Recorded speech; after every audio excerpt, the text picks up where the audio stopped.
నాయుడు గారు అమరావతి నుండి సింగపూర్ వెళ్ళాడట.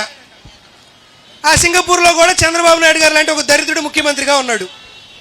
అక్కడికి వెళ్ళి వారి ఇంటికి వెళ్ళాడట. చూశాడట చంద్రబాబు నాయుడు గారు. అయ్యా సింగపూర్ మంత్రి, నీ ఇల్లు చాలా బాగుంది, చాలా బ్రహ్మాండంగా ఉంది నీ ఇల్లు, ఇంత బ్రహ్మాండమైనటువంటి ఇల్లు ఎలా కట్టావయ్యా అని అడిగాడంట. అయితే చంద్రబాబు నాయుడు గారిని పైకి తీసుకెళ్ళి, అదిగో దూరంగా కనపడుతుంది కదా ఒక ప్రాజెక్టు, ఆ ప్రాజెక్టు కట్టేటప్పుడే పనిలో పనిగా సరిపోతుంది కదా, కమిషన్తో ఈ ఇల్లు కట్టేశానని చెప్పాడంట. అది విని చంద్రబాబు నాయుడు గారు అమరావతి వచ్చాడు. కొంతకాలానికి ఆ సింగపూర్ మంత్రి చంద్రబాబు నాయుడు గారి ఇంటికి వచ్చాడు. చంద్రబాబు నాయుడు గారు కొత్తగా కట్టుకుని ఇల్లు చూసి, అయ్యా చంద్రబాబు నాయుడు గారు, నీ ఇల్లు నా ఇల్లు కంటే బ్రహ్మాండంగా ఉంది, ఎలా కట్టావయ్యా అని అడిగాడంట. అక్కడికి తీసుకెళ్ళి, అదిగో మీకు కనపడుతుంది కదా అమరావతి, అది కట్టేటప్పుడే ఇది కడుతున్నా అన్నాడంట. అదేంటండి అక్కడ అమరావతి లేదుగా అన్నాడు. అరే మీకైనా ప్రాజెక్టులో ఉండి కట్టావు, నేను లేని అమరావతి కూడా మీకు చూపించి ఇల్లు కడుతున్నా అని చెప్పాడంట. అంటే అమరావతి పేరుతో చంద్రబాబు నాయుడు గారు చేస్తున్నటువంటి అవినీతికి పరాకాష్ఠకి ఇది ఒక ఉదాహరణ. అలా ఈరోజు ఇక్కడ ఉన్నటువంటి రైతులందరినీ అడుగుతున్నా, నారా చంద్రబాబు నాయుడు గారికి ఎప్పుడైనా నీరు పెట్టడం వచ్చా? రాదు. కానీ నీచపు పనులు చేయడం వచ్చు.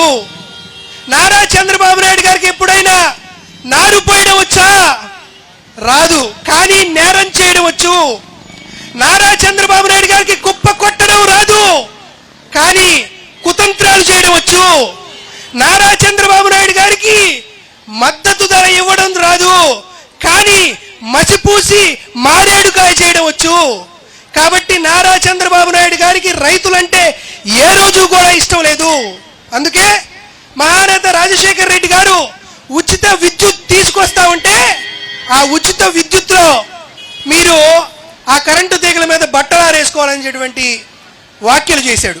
కాబట్టి ఈరోజు రైతు మహాశైలందరికీ చెబుతున్నా, అతని పేరు నారా చంద్రబాబు నాయుడు కాదు, నీరో చంద్రబాబు అనేటువంటి విషయాన్ని మీ అందరికీ తెలియజేస్తున్నా. దాంతోపాటు పెద్దలందరూ చాలా మంది మాట్లాడుతున్నారు. పిన్నెల్లి రామకృష్ణారెడ్డి గారిని ఎటువంటి తప్పు చేయకపోయినా వందలాది రోజులు జైల్లో వేసి ఆయనకి ఇబ్బందులు గురి చేస్తే దాన్ని చూసి కడుపు మండి కోపం కట్టలు తెంచుకొని మాలాంటి వాళ్ళు వైఎస్ఆర్ కాంగ్రెస్ పార్టీ అధికారంలోకి వచ్చిన తర్వాత తప్పు చేసినటువంటి ప్రతి పోలీసు అధికారిని, ఇబ్బంది పెట్టినటువంటి ప్రతి ఒక్క వ్యక్తిని మేము అంతకంతకు బదులు తీర్చుకుంటామని చెబితే ఆంధ్రజ్యోతి రాధాకృష్ణ ఏమంటాడు, ఈనాడు కిరణ్ ఏమంటాడు, వైఎస్ఆర్ కాంగ్రెస్ పార్టీ వాళ్ళు బెదిరిస్తున్నారు అని అంటాడు. వైఎస్ఆర్ కాంగ్రెస్ పార్టీ రప్పా రప్పా అంటున్నారు. అయ్యా రాధాకృష్ణ, అయ్యా ఈనాడు కిరణ్, మేము బెదిరించడం లేదు, మేము హెచ్చరించడం లేదు, మీకు భగవద్గీత బోధిస్తున్నాం. కుక్క కాటుకు చెప్పు దెబ్బ ఉంటుంది అని మీకు చెబుతున్నాం.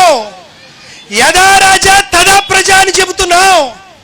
మమ్మల్ని ఇబ్బందులకు గురి చేసి మా కార్యకర్తలను పోలీస్ స్టేషన్లకు తీసుకొచ్చి మా కార్యకర్తల్ని పడుకోబెట్టి మా కార్యకర్తల అరికాళ్ళ మీద పోలీసు లాఠీలతో మీరు విధ్వంసం చేశారు కదా, మీరు ఇబ్బందులు పెట్టారు కదా, దానికి మాత్రమే బదులు తీర్చుకుంటాం అనేటువంటి విషయాన్ని మీ అందరికీ తెలియజేస్తున్నాం. కానీ జగన్మోహన్ రెడ్డి గారు ప్రతీకారం తీర్చుకునేటువంటి మనసున్నవాడు కాదు, పథకాలు ఇచ్చేటువంటి మనసున్నవాడు అనే విషయాన్ని ఈ రాష్ట్ర ప్రజలందరికీ తెలుసు. కాబట్టి రైతులందరూ ఎన్నో కష్టాలు, నష్టాలు, ఇబ్బందులు, దారుణాలు, దౌర్జన్యాలు ఉన్నా వాటన్నిటినీ దిగమింగుకొని ఉన్నాడు.